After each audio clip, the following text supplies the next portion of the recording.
Janjinya ada nazalat alaihimus sakinah, kita insya Allah dapat ketenangan. Ghasyiyatuhumur rahmah, kita akan dinaungi rahmat Allah. Wa hafathumul malaikah, kita akan dinaungi sayap-sayap malaikat. Ya, dilindungi malaikat, menghormati kita, angkat topi untuk kita. Wa dzakarahumullahu fi man indah. 4 hal ini, yaitu yang terakhir, kita akan diabsen nama kita satu persatu di hadapan malaikat, bahwasanya si fulan hadir kajian. Syaratnya apa? Bukan syaratnya, tapi di hadis itu siapa yang diberi itu 4 hal tadi, yaitu ijtama'a fi baitin min buyutillah, kumpul di masjid. Terus yatluna kitab Allah, ngaji Al-Quran, yatadarasunahu bainahum, tidak hanya dibaca tapi dibahas, dipahami, ditadaburi isinya. Maka kita baca terlebih dahulu ya surah Al-Buruj yang pertemuan lalu kita bahas sampai ayat ke 5 atau 6 ya. Ya. 7. Ayat 8 ya. Kita baca dari awal tidak masalah ya. Yang baru datang monggo bisa memasuki masjid.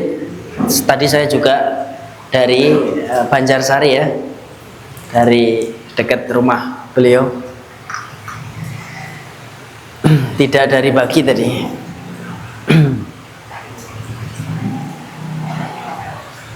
Monggo. A'udzu billahi minasy syaithanir rajim.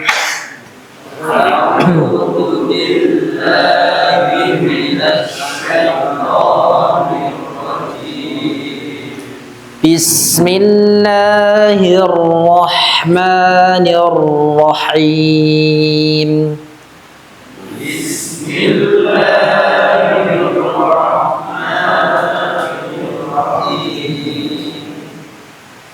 Was-samaa'i dzatil buruj.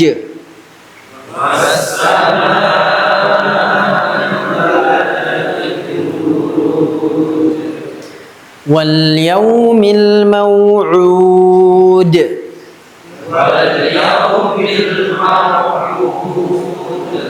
Wa syahidin wa mashhud.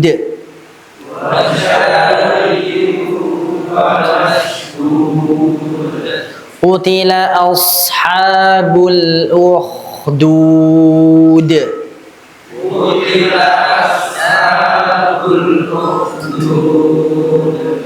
An-nari dzatil waqud.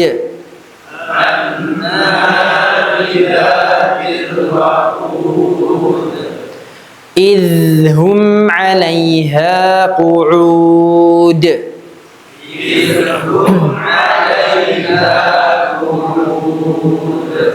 Wa hum 'ala ma yaf'aluna bil mu'minina syuhud.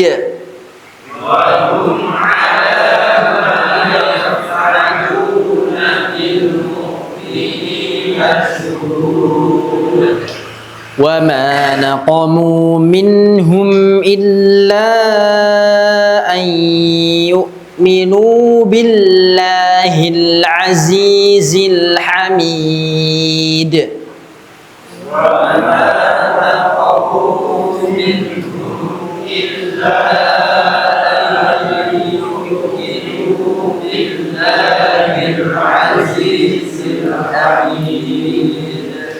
Alladzi lahu mulkus samawati wal ard. Alladzi lahu mulkus samawati wal ard. Wallahu ala kulli syai'in syahid. Wallahu ala kulli syai'in syahid. Innal ladzina fatanul mu'minina wal mu'minat والمؤمنات ثم لم يتوبوا فلهم الذين فسدوا المؤمنين والمؤمنات ثم لم يتوبوا فلهم عذاب جهنم ولهم عذاب الحريق. فلهم عذاب جهنم ولهم عذاب الحريق. إن الذين آمنوا وعملوا الصالحات لهم جنات الذين آمنوا وعملوا الصالحات لهم جنات تجري من تحتها الأنهار لهم جنات تجري من تحتها الأنهار. ذلك الفوز الكبير.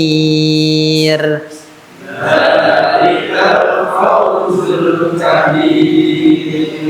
إن بطش ربك لشديد إن بطش ربك لشديد. إنه هو يبدئ ويعيد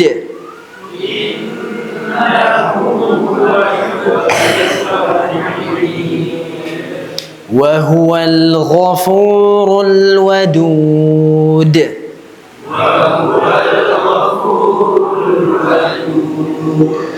ذو العرش المجيد.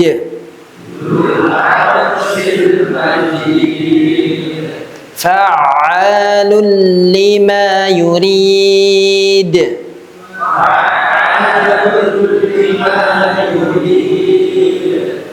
هل أتاك حديث الجنود.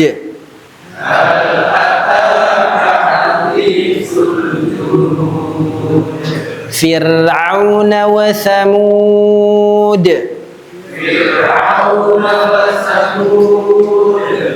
بل الذين كفروا في تكذيب.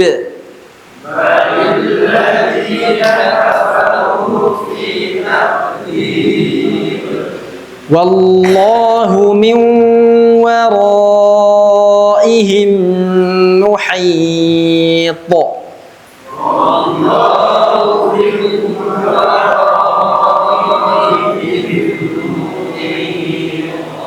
بل هو قرآن مجيد.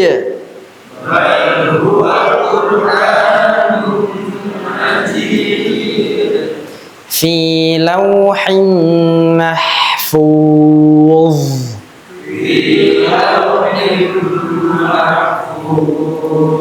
Allahumma arhamna bil Quran. Ya, semoga habis ngaji ini tadi kita bisa lebih cerah ya dan tidak ngantuk ya. Karena saya hari ini ngantuk itu, maka tadi agak saya tinggi-tinggikan ya biar tidak ngantuk. Suratul Buruj.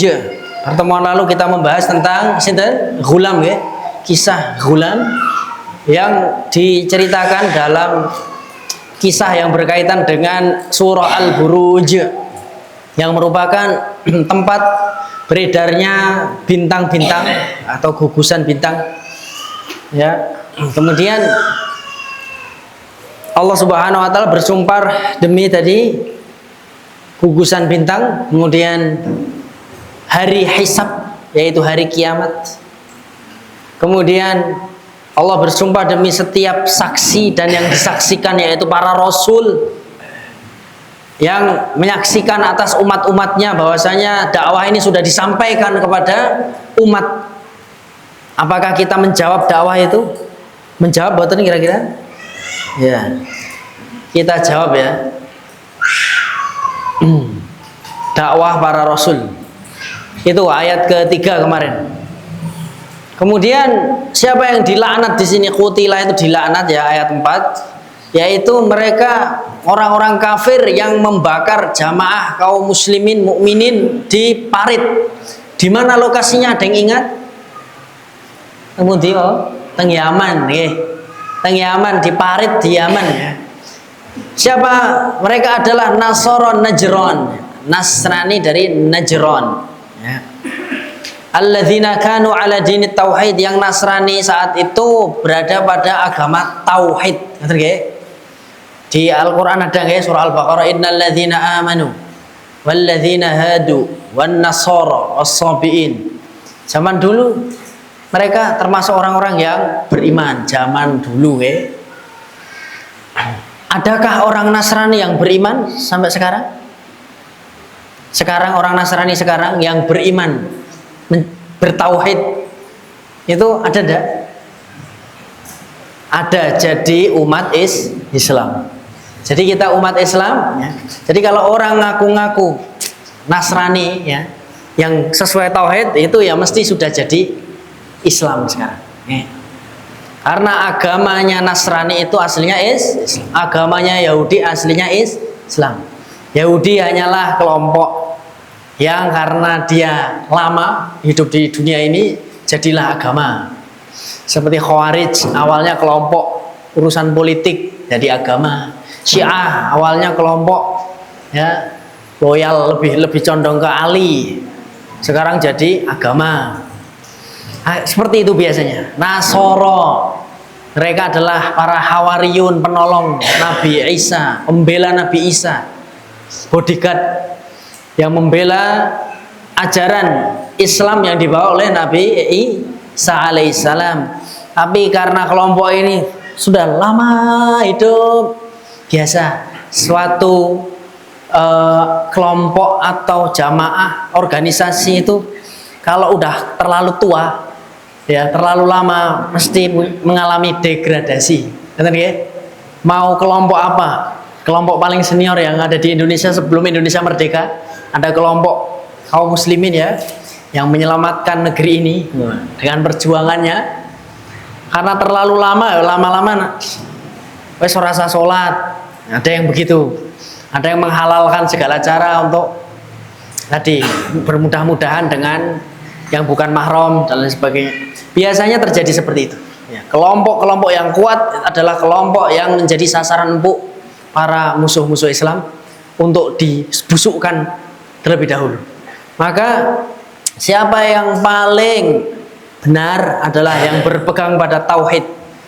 Nasrani yang tauhidnya benar seperti Waraqah bin Naufal ya, dia mengatakan sebelum wafatnya, beliau saat didatangi Khadijah dan Nabi Muhammad SAW, beliau mengatakan, ya laitani kuntu jiz'an, andaikan saja aku masih muda. Intinya begitu. Andaikan aku masih muda, akan aku bela kamu wahai Muhammad ya. Lalu dia menceritakan tentang namus, yaitu Jibril alaihissalam yang datang kepadamu adalah yang dulu datang kepada Nabi Musa. Dalam hadis Sahih Bukhari seperti itu. Waraqah bin Naufal menceritakan hal-hal itu dan dia beriman. Jangankan Waraqah bin Naufal, tapi sayangnya beliau sudah meninggal duluan. Orang sekelas yang keimanannya mungkin di bawahnya lah ya, atau samalah sebenarnya dengan Waraqah. Milahnya sama, tapi dia punya kekuatan dan kekuasaan. Dialah Hercules ya, Heraklius. Itu saja aslinya beriman. Okay? Tapi karena gengsi ya, karena takut kehilangan kekuasaan, akhirnya dia tetap menjadi kafir, mati dalam kondisi kafir. Ikhwani fillah rahimani wa rahimakumullah. Itulah Nasara ya. Saat itu gambarannya mereka adalah umat Islam. Itu hanya nama kelompok saja. Ayat 5 dan 6 ya.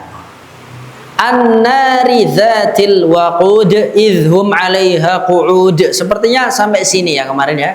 Kemudian kita potong dengan hadis Muslim ya, kisah tentang ghulam yang intisarinya ada pertama, dia berkorban toh nyawa demi tegaknya tauhid. Ya, dengan apa? Memberi solusi kepada raja kalau mau membunuh dia, suruh bilang apa? Rabbil ghulam. Ya. Rabbil ghulam. Panahlah aku dengan mengucapkan bismillah Rabbil ghulam. Akhirnya semua rakyatnya masuk Islam gara-gara si raja itu sendiri. Makar Allah Subhanahu wa taala itu lebih sadis dan kejam dibandingkan makar manusia. Makarnya Allah kepada Fir'aun adalah dengan menghancurkan Fir'aun lewat anak angkatnya sendiri. Sesuatu yang tidak disangka oleh musuh. Sama si raja tadi juga, dia hancur, pengikutnya murtad dari agama dia ya, alias masuk Islam, beriman semuanya, tetapi dia tidak punya pengikut lagi meskipun dia telah membunuh si ghulam ya, telah membunuh dengan tauhid tadi, bismillah ya. Akhirnya matilah si ghulam.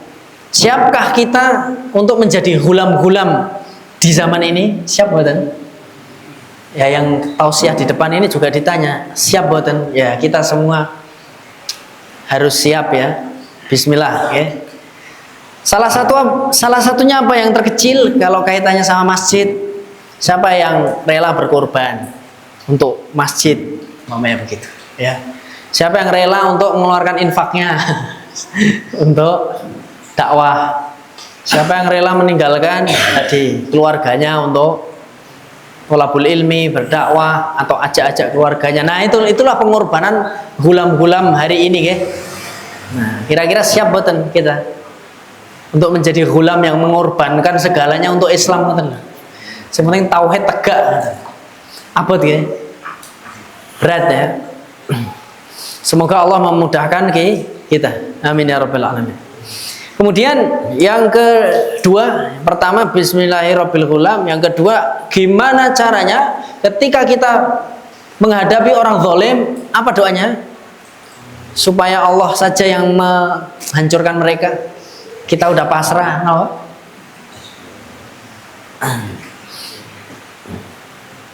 Gimana ya kemarin? Ada yang ingat? Doanya si ghulam gimana? Allahumma kfinihim bima syi'ta. Gitu ya. Doa Allahumma kfinihim bima syi'ta. Allahumma kfinihim bima syi'ta. Kalau antum menghadapi orang zalim atau menghadapi binatang buas, antum ke hutan, daki gunung, bingung arah dan lain sebagainya, sudah doa saja. Allahumma kfinihim bima syi'ta.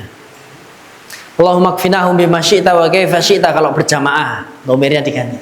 Allahumma kfinahum bima syi'ta wa kaifa syi'ta. Itu yang kami baca kalau ketemu tentara Bashar Assad zaman dulu ya.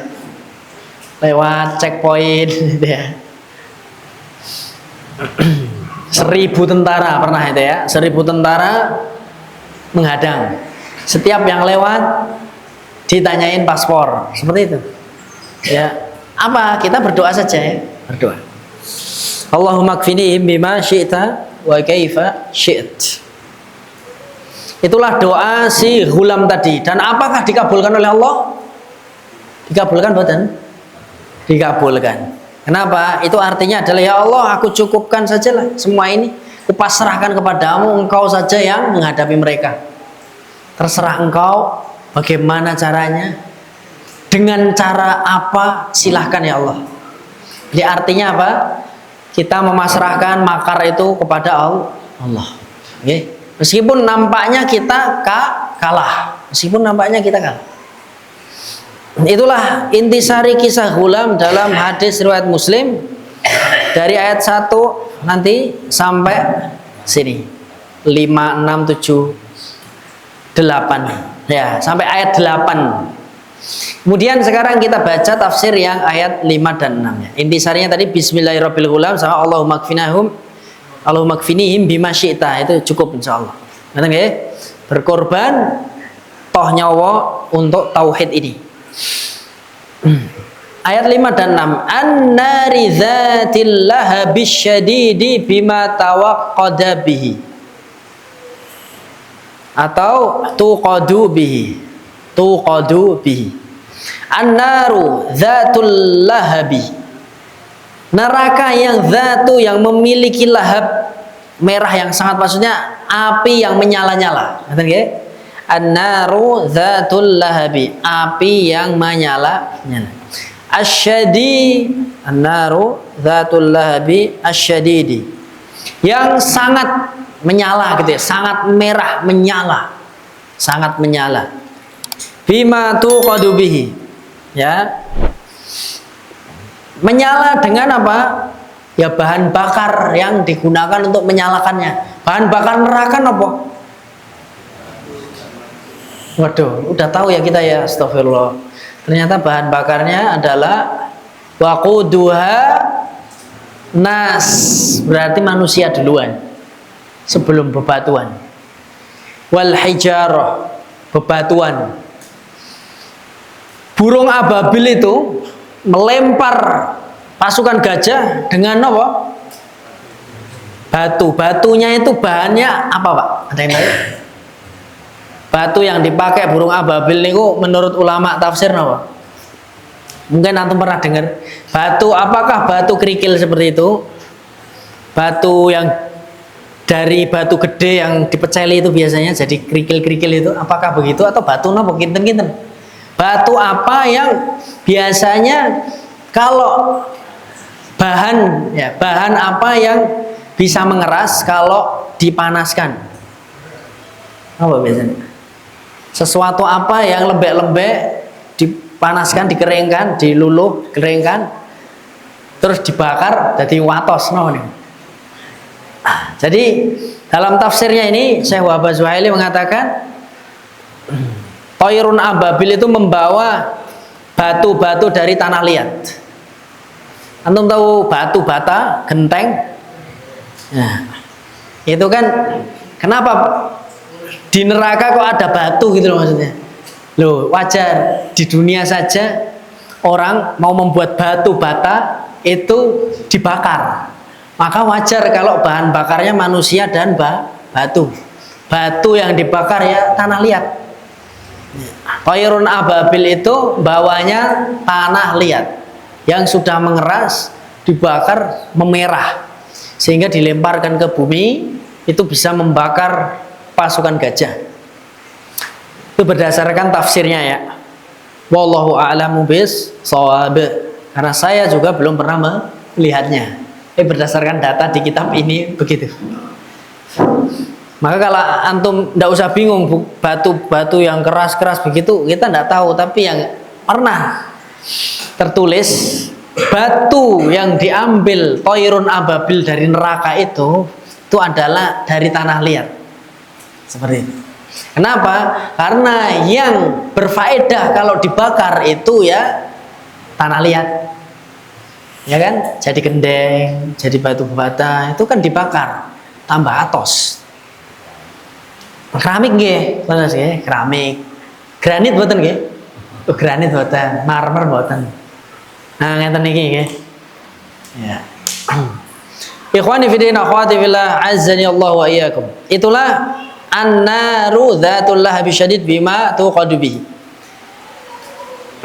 Hina idhum 'alaiha qu'ud. Apa tafsirnya? Hina, idh itu hina, yaitu ketika kanu mereka qa'idin. Qa'id apa artinya? Beda sama qa'id loh. Qa'id. Tolong antum bedakan ya. Ada tulisan yang qa'id. Qa'id sama qa'id. Kira-kira yang atas artinya apa, yang bawah apa?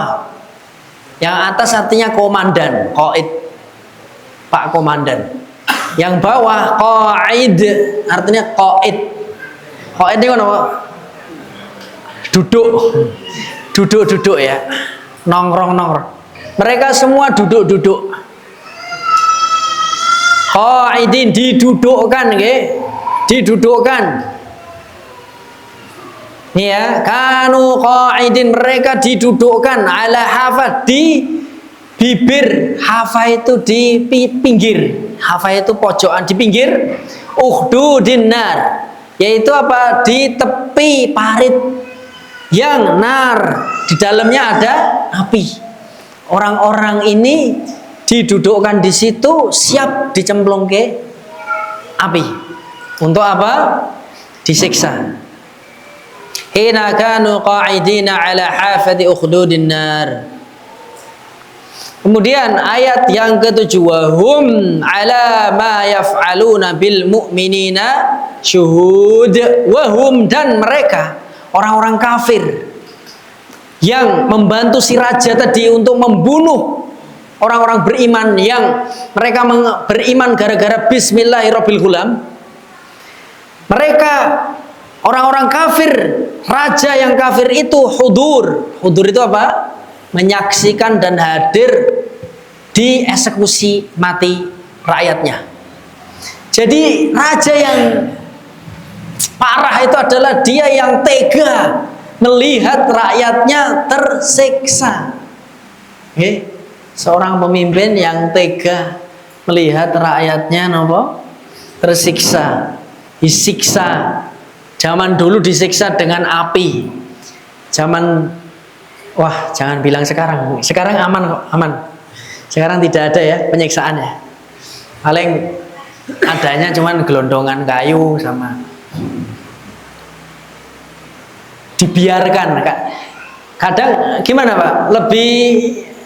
Lebih menyakitkan didiamkan atau menyakitkan diolok-olok? Kalau sama istri itu, katanya sakiti aku tapi jangan diam, kan gitu tuh. Dinengne, itu. Setiap orang zalim itu punya cara tersendiri. Ada yang modelnya membiarkan, ada yang modelnya seperti ini, dieksekusi mati semua rakyat. Intinya apa? Penguasa-penguasa zaman dahulu itu mereka kejam-kejam, yaitu apa? Tega dengan rakyatnya. Padahal yang benar adalah rakyatnya, yaitu apa? Orang Nasrani Najran yang mereka beriman. Mereka menyaksikan hudur. Makanya kalau dibilang Ahmad hadir, maksudnya hadir ya. Hudur itu hadir. Mereka hadir menyaksikan, yaitu para penguasa, pemimpin orang kafir. Menyaksikan apa? Ala ma yaf'alun. Apa yang mereka lakukan? Apa? Bita'dzibil mu'minin. Bita'dzibil mu'minin. Yaitu menyiksa orang-orang beriman. Orang beriman dengan siapa? Billah. Orang yang beriman kepada Allah. Orang yang beriman dengan Allah itu disiksa. Pertanyaannya bapak-bapak, ibu-ibu, seluruh eksploitasi alam yang terjadi dari orang-orang kafir seperti Amerika dan lain sebagainya, mereka yang kadang mereka mengatasnamakan kami nyari minyak, nyari ini. Sebenarnya itu atau karena mereka masyarakat itu orang-orang mukmin dan beriman. Sebenarnya serangan mereka ke negeri-negeri Islam itu karena mereka beriman atau karena nyari harta. Semuanya nggih. Tapi utamanya mereka menyerang karena mereka adalah orang beriman. Ini ayatnya begitu. Jadi orang-orang zalim, orang-orang kafir itu menyerang orang-orang mukmin karena mereka beriman. Kenapa? Kalau orang beriman itu menjalankan syariat Allah, dia akan menghalangi seseorang terlampau rakus dan kaya. Dalam Islam tidak bisa, Pak. Okay. Karena alam itu zaman Nabi Muhammad SAW ada namanya hima. Okay. Ada salah satunya himan naqiyah. Hima itu adalah wilayah yang tidak boleh nebang pohon di situ, tidak boleh berburu, dijaga, dilestarikan. Itu ada sekitar hampir 3.000-an hima di zaman Rasulullah SAW. Satu hima berapa hektar? Wallahu a'lam bishawab. Ada 3.000. Ya, sahabat kalau masuk wilayah itu nggak boleh berburu, nggak boleh menebang pohon kecuali suket ya, boleh ngaret. Nah itu dijaga, oke, dijaga. Zaman dahulu seperti itu. Ikhwani fillah rahimani wa rahimakumullah. Maka dari itu, ya, di zaman Nabi Muhammad SAW tidak boleh orang itu seenaknya sendiri terhadap alam. Karena orang beriman kepada Allah itu membawa syariat. Syariat itu menghalangi seseorang untuk terlampau kaya. Maka dari itu mereka tidak terima kalau orang beriman hidup di negeri itu. Karena kalau syariat ada, nggak mungkin bisa menguasai tambang kecuali penguasa itu untuk rakyatnya sendiri. Begitu di zaman Rasul SAW, kok bisa cukup ya kehidupan itu. Bahkan di zaman Umar bin Abdul Aziz itu sampai ditanyain, ini kok masih ada uang di Baitul Mal ini, ayo dikasihkan ke rakyat, udah nggak ada orang miskin wahai Amirul Mukminin. Zaman Umar bin Abdul Aziz, padahal nggak nyampe 5 tahun loh beliau ya. Cuma berapa tahun beliau? 2 tahun ya, cuma sebentar. Tapi kok nggak ada orang miskin? Terus ditanya, kata Umar bin Abdul Aziz, gak ada orang miskin, gak ada. Ya udah, cari pemuda-pemuda jomblo yang mau nikah, yang butuh modal untuk mahar dan lain-lain, kasihkan itu uang untuk mereka. Sudah, ternyata gak ada jomblo-jomblo yang miskin. Wah enak ya, gak ada jomblo miskin. Di sini jomblonya kaya-kayang ya. Ketahuilah, calon mertua di sini jomblonya kaya-kaya. Kaya hati insya Allah. Qanaah gitu ya. Itulah kenapa orang mukmin mudah diserang ya. Karena kalau dia menerapkan syariat, kemakmuran merata, orang tidak bisa terlalu rakus. Di sini ya. Mereka menyiksa orang-orang mukmin, membunuhnya bil ilqa'i binnar. Gimana siksaannya ini ya, bil ilqa, yaitu menceburkan binar ke api. Lalu kisah yang kemarin kita ceritakan, ada bayi ya yang bisa bicara selain Nabi Isa, bayi kasus Juraij sama yang ini Ashabul Ukhdud. Kisah di surah Al-Buruj, yaitu seorang bayi yang bilang ke ibunya, wahai ibu jangan ragu, ayo masuk aja ke api, nggak apa-apa daripada murtad. Akhirnya ibu itu sama anaknya, anak bayinya itu masuk dan insya Allah menjadi penghuni surga. Jadi berat sekali. Imam Ahmad saja sampai beliau dalam mazhab Hambali ya, itu boleh memberi pilihan bagi orang yang di kapal terbakar kapalnya, dia boleh milih mati terbakar atau tenggelam. Karena terbakar itu lebih menyakitkan, maka boleh dia nyebur ke laut. Jadi masuknya nanti nggak bunuh diri, meskipun nampaknya bunuh diri. Lah ora iso renang kok nyemplung laut. Lah daripada kobong ning jero kapal, itu di fikih Hambali dibahas. Boleh orang memilih kematian yang lebih ringan baginya kalau hasilnya sama-sama mati. Itu boleh. Oke. Terus kita tentara pokoknya di kapal selam gitu ya. Pilih mati, dibuka pintunya kapal selam, atau biarin aja sampai nanti pecah juga, meledak. Nah, silakan memilih. Pilih loncat dari pesawat atau biarin pesawatnya jatuh dan terbakar. Pilih mana? Ya, silakan. Jadi ketika menghadapi ujian dalam fikih itu, ulama sudah memikirkan itu solusinya. Pilihlah yang paling ringan. Saat itu yang paling ringan dibakar, bayangkan. Saat itu yang paling ringan dibakar. Selainnya ada yang digergaji ya. Di kisah ini, raja ini menggergaji dari atas sampai bawah. Jadi gimana ya? Berat. Ya. Kalau dibayangkan kita ya tidak sanggup seperti itu ya Allah. Maka jangan uji kami ya Allah dengan hal-hal yang kami nggak kuat ya Allah. Amin ya rabbal alamin. Ikhwani fiddin rahimani wa rahimakumullah. Kemudian ayat yang ke-7. Nah, sudah ya, ayat ke-8. Wa ma ankaru wa abu alaihim wa ma naqamu minhum illa ayyuminu billahil wa ma ankaru, dan tidaklah mereka itu mengingkari wa abu alaihim illa annahu, tidaklah orang-orang kafir yang dipimpin raja zalim tadi mengingkari orang-orang iman tadi. Wa abu alaihim, abu itu artinya menganggap perbuatan itu jelek, ya. Abu itu menganggap perbuatan orang-orang Nasrani Najran tadi perbuatan yang buruk. Tidaklah mereka melakukan itu kecuali karena apa? Annahum yu'minuna billahi wahdah. Cuman gara-gara satu, yaitu mereka beriman. Jadi bapak-bapak, ibu-ibu, kalau antum kita semua sudah mengikrarkan amanah, ya, amantu, aku udah beriman, maka konsekuensinya pasti dimusuhi musuh Islam, dimusuhi syaitan. Itu sudah, ini jelas ya ayatnya. Kenapa Palestina begitu kasihannya? Ya karena beriman, itu aja. Selama kita beriman, ujian kita adalah seperti itu. Maka sadarilah hal ini. Kenapa? Karena kita akan diberi ganti, yaitu surga.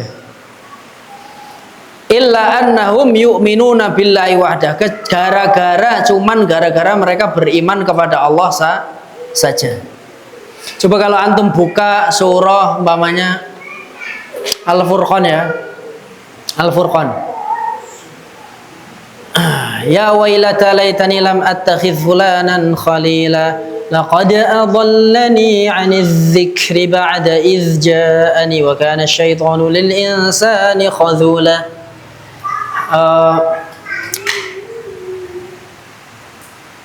Wa qala ar-rasulu ya rabbi inna qaumi ittakhadhu hadzal qur'ana mahjura wa kadzalika ja'alna. Nah ini Al-Furqan ayat 31 ya. Wa kadzalika ja'alna, dan begitulah Allah menjadikan likulli nabiyyin, setiap nabi, aduwan, mesti setiap nabi itu diberi musuh sama Allah. Minal mujrimi, dari kalangan orang-orang jahat yang kafir. Terus napa? Wa kafa napa? Hadiya wa nasir, dan cukuplah. Nah ini loh, kafa. Makanya si Ghulam tadi berdoanya napa? Allahumma kfini, kafa, cukuplah Allah yang memberi petunjuk dan menolong kita. Pun cukup hanya Allah, sudah. Kita itu tidak punya kekuatan, Pak. Harta kita paling seberapa? Hafalan Quran kita paling seberapa gitu. Terus napa? Zikir. Wah, aku zikir insya Allah musuh orang bakal tembus. Zikir kita seberapa gitu. Kalau kiai-kiai zaman dulu ada yang 1000 kali, nah kita belum manjur 1000 kali, butuh jutaan kali mungkin seperti itu. Okay? Ikhwani fiddin rahimani wa rahimakumullah. Itulah ayat 1 sampai 8. Ayat 9. Ma likus samawati wal ardi. Allah subhanahu wa ta'ala itu adalah penguasa samawat, langit dan bumi. Fahuwa haqiqun bil iman. Allah berhak untuk diimani. Wa tauhidihi, diesakan ketuhanan yang maha esa, ditauhidkan. Wallahu syahidun alimun. Allah itu menyaksikan. Alimun, mengetahui. Muttali'un, menelaah, maksudnya apa? Mengetahui yang detail-detail. Ala ma fa'alu, terhadap perbuatan orang-orang kafir. Terus nopo motivasi kita? Wa mujazihim, dan Allah akan membalas mereka. Jadi kita itu disuruh berjuang semaksimal kita. Allah yang akan kasih makar untuk orang kafir. Nabi Musa, bayangkan loh Pak, sejak kapan Nabi Musa sudah mendapat ujian? Sejak kapan? Sejak bayi loh, lahir ceprot sudah harus berhadapan dengan Fir'aun. Kapan berhasil misinya menghancurkan Fir'aun? Kapan? Setelah di atas usia 40 tahun Pak. Karena kan diutus jadi Rasul 40-an tahun juga beliau. Mirip seperti Nabi Muhammad lah. Ternyata dari bayi berjuang, bahkan dia harus dilarung di sungai, anak kecil yang belum tahu apa-apa. Allah berikan gambaran orang yang paling banyak namanya, penguasa zalim yang paling banyak namanya disebut dalam Quran lebih dari 60 kali adalah Fir'aun. Fir'aun, antum cek di Quran tuh Fir'aun tuh paling banyak. Kenapa? Dia adalah musuh terkuat dengan pahlawan paling lemah, yaitu bayi. Bayi yang ditakuti oleh Fir'aun dengan mimpinya. Dia mimpi kalau ada laki-laki Bani Israel akan menghancurkan dia dan menguasai Mesir. Makanya dia perintahkan ke tentaranya untuk membunuh laki-laki Bani Israel. Karena dia mimpi yang akan berkuasa adalah laki-laki itu. Ternyata mau dia bunuh semuanya, tersisalah bayi kecil yang lolos, yang menghancurkan dia dari dalam rumah tangganya sendiri. Lah itulah makar Allah. Kira kita ini hidup baru berapa tahun Pak? Nabi Musa dari bayi suksesnya setelah di atas 40 tahun, 50-an tahun. Sehingga apa? Kalau kita sudah putus asa dan merasa Allah jauh dari kita, bagaimana dengan seorang bayi tadi? Ya, yang sejak kecil harus berhadapan dengan musuh yang paling berat, dengan kondisi strategi fisik dan lain sebagainya yang paling lemah. Jadi kalau kita itu merasa tertindas, ingatlah kisah Nabi Musa. Ada yang lebih lemah dari kita, yaitu seorang bayi.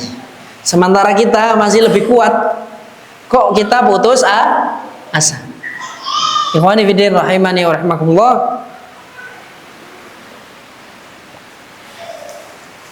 Maka dari itu Ashabul Ukhdud ini, kisah ini, Hulam tadi itu juga menjadi motivasi bagi kita, nggih. Jangan menyerah. Yang penting nanti mati masuk surga. Sudah itu aja motivasi kita. Ya. Makanya saya sering bilang, randedet ya, boleh det angel dan sebagainya, ngaji ya. Bukan berarti kita meninggalkan pekerjaan, enggak, tetap kerja. Apa yang kita terima kita syukuri. Tetap berjuang. Jangan infak nunggu kaya, enggak. Infak nunggu kaya, enggak infak. Makanya Allah berfirman, alladzina yunfiquna fis sarra'i wad dharra. Siapa orang beriman yang nanti masuk surga itu? Yaitu apa? Mereka yang suka infak pas sugih kali pas melarat. Fis sarra itu pas longgar, wad dharra pas lagi sempit. Nggih, ngoten niku. Ya. Hidup itu, uang kita itu cuma muter-muter. Terus saya pernah Pak mau bayar, mau beli bensin untuk mobil, sudah ngeluarin duit, tiba-tiba saya serahkan samping saya, ini tolong dibayarkan 100.000. Dari belakang saya ngasih saya uang 100.000 juga. Alhamdulillah, rezeki ya. Ada orang baik dari belakang, penumpang, teman yang di belakang, nyoh, tinggal bensin. Lalu langsung di HP saya itu ada WA, dibaca sama samping saya. Enek WA us, coba dibuka isinya apa? Ustadz, ada anak yatim butuh bantuan 100.000. Oh ya, gitu anak yatim mau. Jadi seperti itulah hidup ini. Saya ngeluarin duit dikasih orang. Duit ini bukan punya saya, udah di WA itu anak yatim butuh, ya udah transfer ke situ. Hidup ini hanyalah begitu. Kalau antum mikir kapan aku sugih, nggak usah, ya sugih hati mawon. Ya. Pokoknya terus infak meskipun duit antum seberapa, terus beramal soleh. Ya, itulah perjuangan yang kita lakukan semampu yang kita lakukan. yang semaksimal yang kita mampu. Ikhwani fiddin rahimani wa rahimakumullah. Maka wa mujazihim, Allah memberi balasan ya bagi orang kafir dan orang mukmin yang dia sudah berusaha seperti ghulam yang tak punya apa-apa tapi mengislamkan orang, seperti Nabi Musa yang bayi kecil tapi pada akhirnya bisa membunuh Fir'aun. Apakah dengan tangannya? Tidak 100%. Dengan pertolongan Allah. Dia hanya memukul tongkat, memukulnya pun dengan takut-takut gitu.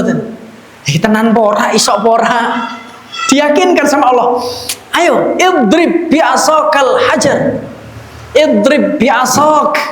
Ayo pukulkan itu. Itu ragu. Ya, yes, bismillah. Ternyata apa? Bisa beneran terbelah lautan itu. Masya Allah. Kadang kita begitu nggih, menjalankan agama ini, syariat ini kayak tenan pora ya. Wes, bismillah ngoten mawon. Kadang kita itu apa? Ragu. Ya. Nabi Musa saja ketika tongkat dilempar apa? Khudha wa la takhaf sanu'iduha siratahal ula. Hei Musa, ngapain kamu lari? Lari terbirit-birit gara-gara tongkatnya jadi ular. Itu Nabi loh ya. Pertolongan Allah aja membuat dia takut terkadang. Dalam berproses kita itu terkadang begitu Pak, ngerasa takut ya. Dalam berjuang, padahal itu apa? Seperti mukjizat Nabi Musa tadi. Kata Allah apa? Ayo kembali. Khudha, ambil tongkatmu, wala takhaf, jangan takut.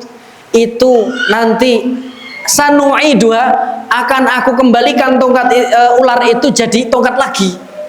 Deketin ularnya nggak apa-apa. Ya kan? Takutlah masa ular suruh megang. Tapi karena Allah berfirman, Nabi Musa yo wedi, buktinya Allah tadi berfirman la takhaf kan? Wala takhaf. Berarti Nabi Musa takut gak? Takut. Ya, takut. Terus Nabi Musa mendekat karena ada firman Allah. Kita juga begitu, Pak. Bu. Jadi karena ada firman Allah, kita jalani aja syariat ini. Abot wabot. Tapi Nabi Musa saja sempat lari dalam mengambil tongkatnya tadi. Padahal jelas itu adalah mukjizat. Tapi kadang takut. Ikhwani fiddin rahimani wa rahimakumullah.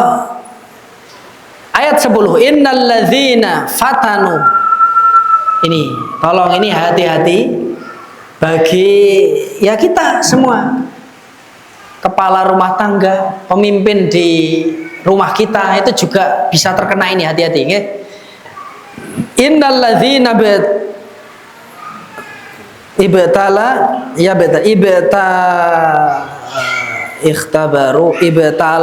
ibtalau innal ladzina ibtalau wa ikhtabarul mu'minin. Sesungguhnya mereka-mereka yang gawe angel wong iman, gawe angel uripe wong iman, nggih, menguji, membuat susah hidupnya orang beriman. Nah, terus hati-hati ya. Makanya Nabi bersabda, la yu'minu ahadukum hatta ya'mana jaruhu bawa'iqahu hatta ya'mana jaruhu bawa'iqahu. Tak sempurna iman kalian sampai tetangga kalian itu tidak terganggu dengan kalian. Jadi kita itu sempurna imannya kalau tetangga kita kanan kiri tidak terganggu dengan perbuatan kita. Nah itu artinya apa? Mengganggu orang mukmin itu besar dosanya. Maka pahalanya besar pula kalau sampai membuatnya nyaman tetangga. Apalagi keluarga, anak istri kita di sekitar kita, guru kita dan semuanya. Sesungguhnya mereka yang nyusahin orang mukmin wal mukminat dan orang-orang beriman dari kalangan perempuan bil adza dengan gangguan wal ihraq dengan membakar liraddihim an dinihim untuk memurtadkan mereka dari agama Islam.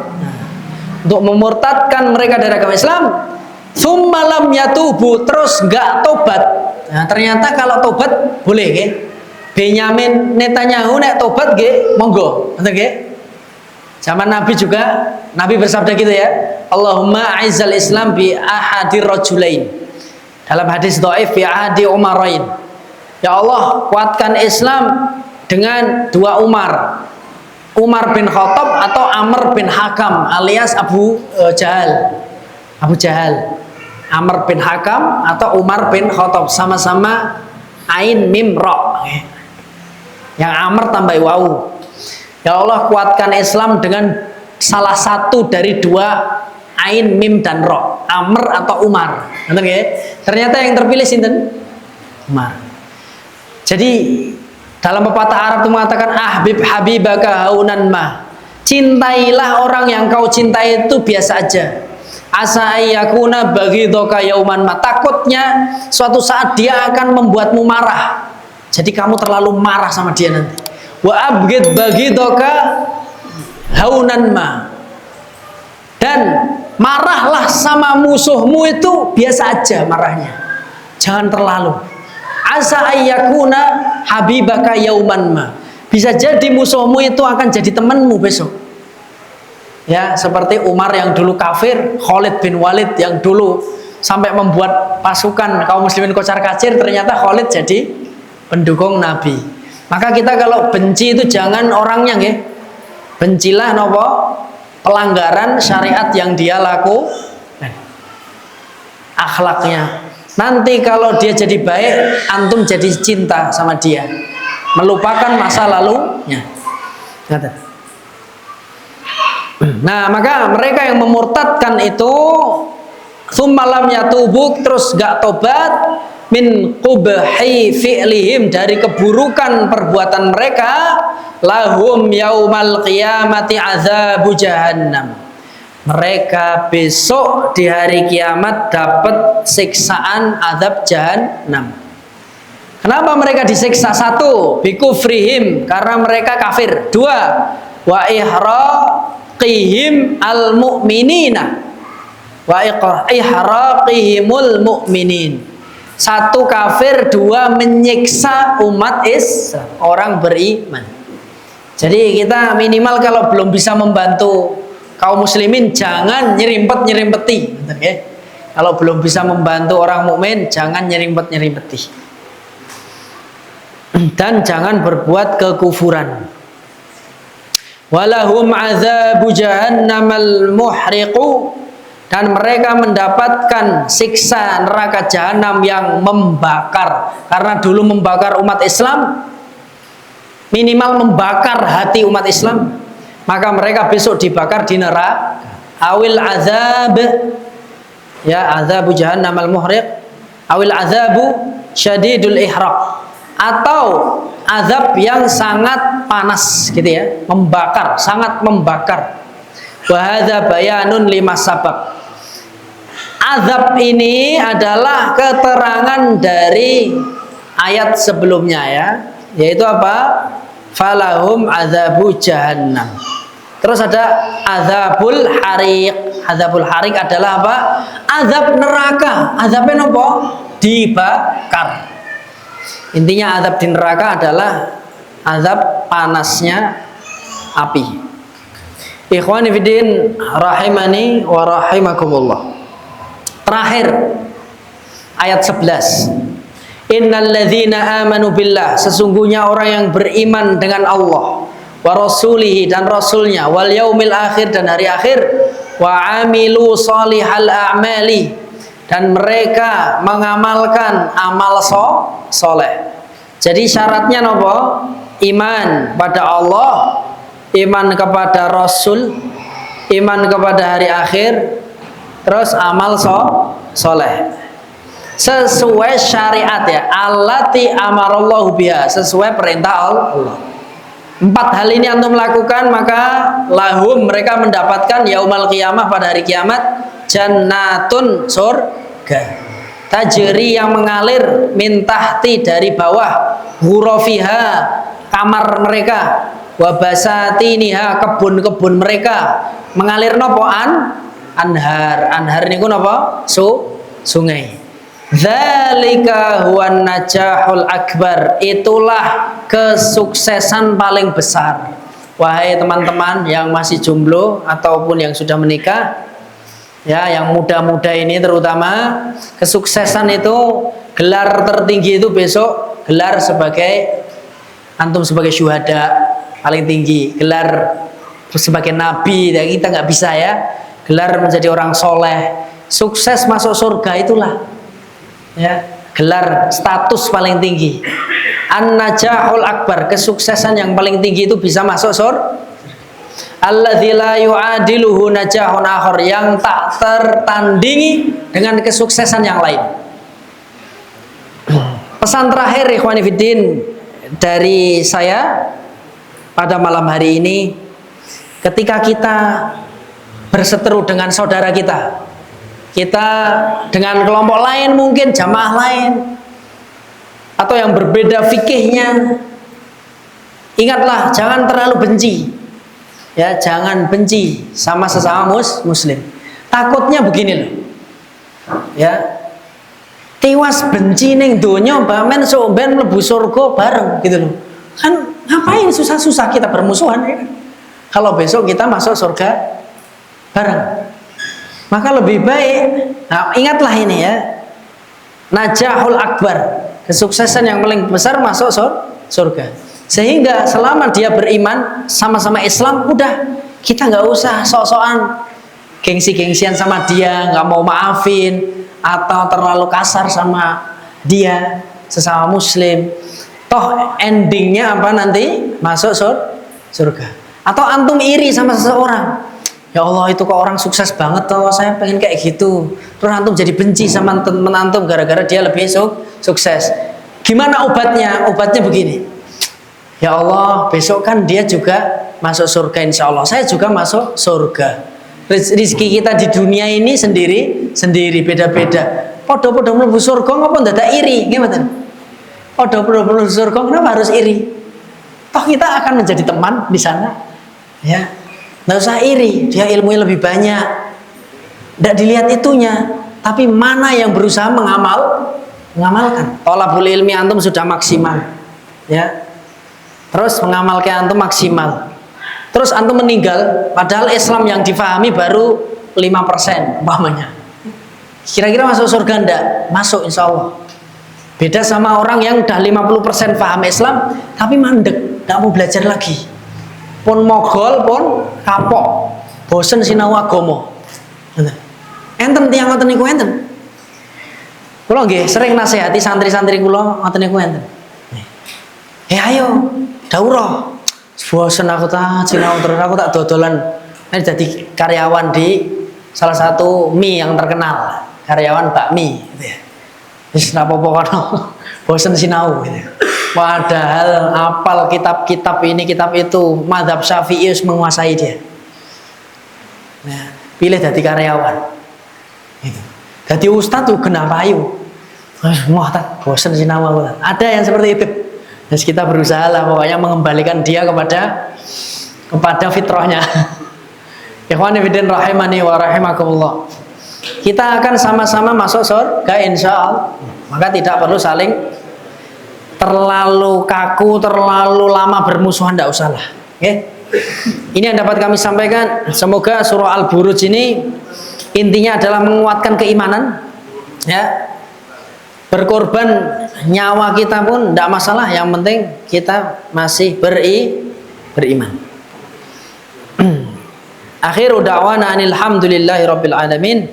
Subhanakallahumma bihamdika asyhadu an la ilaha illa anta astaghfiruka wa atubu ilaik. Wassalamualaikum warahmatullahi wabarakatuh.